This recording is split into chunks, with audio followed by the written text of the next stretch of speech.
પ્રાર્થના સંદેશ ન્યૂઝમાં આપનું સ્વાગત છે। ઉકાઈમાં સ્પર્શ સોશિયલ ફાઉન્ડેશન ખાતે સીવણ કીટ વિતરણ કાર્યક્રમ યોજાયો।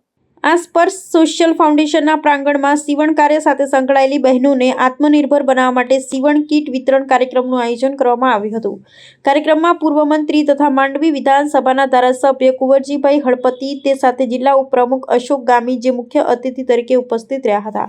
આ પ્રસંગે જેકે પેપર લીના વાઇસ પ્રેસિડેન્ટ રાઘવેન્દ્ર હેબ્બાર સાહેબ દ્વારા જેકે પેપર લી અને સ્પર્શ સોશિયલ ફાઉન્ડેશન દ્વારા CSR અંતર્ગત હાથ ધરવામાં આવતી વિવિધ વિકાસલક્ષી પ્રવૃત્તિઓ અંગે માહિતી આપવામાં આવી હતી। ત્યારબાદ મુખ્ય મહેમાન કુંવરજી હળપતિ પોતે ઉપસ્થિત રહ્યા અને બહેનો સાથે સંવાદ કરી સરકારની વિવિધ કલ્યાણકારી યોજનાઓ, મહિલા આત્મનિર્ભરતા અને સ્વરોજગારના મહત્વ અંગે માર્ગદર્શન આપ્યું હતું।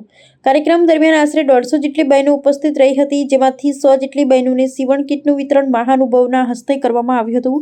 આ પ્રસંગે જેકે પેપર લીના યોગેશ ચૌહાણ, સુનિલ પાગર તથા સ્પર્શ સોશિયલ ફાઉન્ડેશનના મધુકર વર્મા સહિત જેકે પેપર અને સ્પર્શ સોશિયલ ફાઉન્ડેશનના અધિકારી, કર્મચારીઓ તથા ગ્રામજનો ઉપસ્થિત રહ્યા હતા। કાર્યક્રમનું આયોજન સ્પર્શ સોશિયલ ફાઉન્ડેશન દ્વારા સફળતાપૂર્વક કરવામાં આવ્યું હતું। પ્રાર્થના સંદેશ ન્યૂઝની તમામ લેટેસ્ટ અપડેટ્સ માટે ચેનલને હમણાં જ લાઈક, શેર અને સબસ્ક્રાઇબ કરો।